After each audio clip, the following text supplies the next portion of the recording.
If you've ever been told that PCOS is just about your ovaries or it's just about fertility, the new information may completely change the way you understand your body.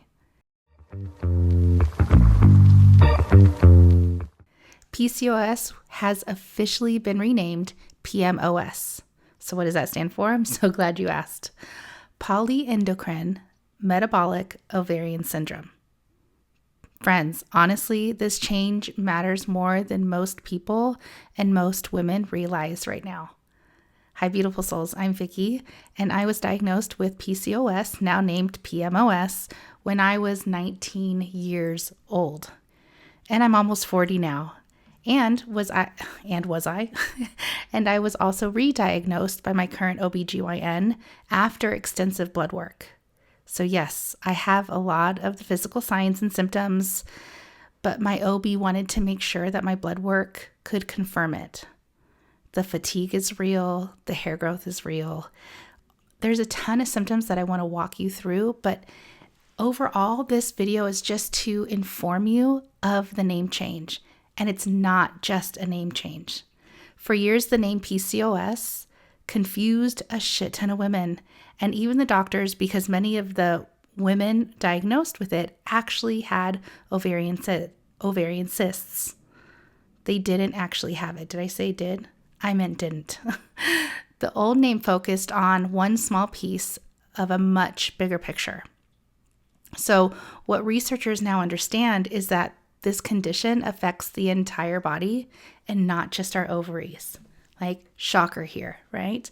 So PMOS recognizes that this is hormonal, metabolic, inflammatory, emotional.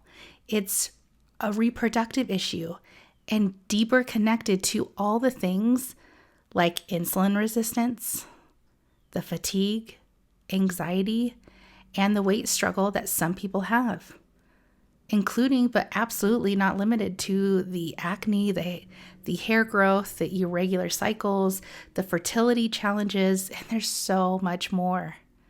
So friends, this isn't just a period problem. This is a whole body condition. And for so many women, hearing that can actually feel validating for the very first time.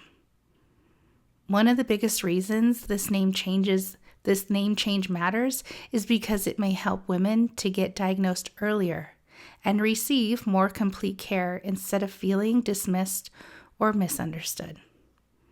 How many of you here have felt misunderstood more often than not when it comes to your undiagnosed condition? PMOS isn't a life sentence.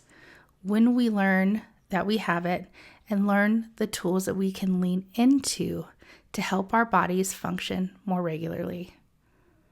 Friends, this name change also opens the door for better education, more research, and more conversations around the root causes instead of simply masking the symptoms. So you might have the question, what can women do next? And if you're that girl asking that question, you're in the right space. You get to start learning more about your body. Pay attention to symptoms you've been told to ignore. Advocate the hell out of yourself. Friend, we get to ask for comprehensive care. Support your hormones. Learn about your blood sugar irregularities, your nervous system, your sleep, your inflammation, the stress levels, and emotional health, not solely on just your cycle. And most importantly, I want you to hear me loud and clear. You are not lazy.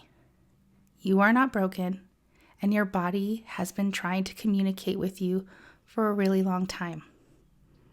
This new name is not a magic fix, but it is dyslexic over here, but it is a huge step towards women finally being seen, heard, and understood fully. Friends, it's no longer polycystic ovarian syndrome. It is PMOS. Again, I'm Vicki Lebrilla. I'm so happy you're here, and hopefully you found some insights in this wonderful news that it's no longer PCOS, and in fact, it is PMOS, Polyendocrine Metabolic Ovarian Syndrome. Okay, friends, I'll see you in the next one.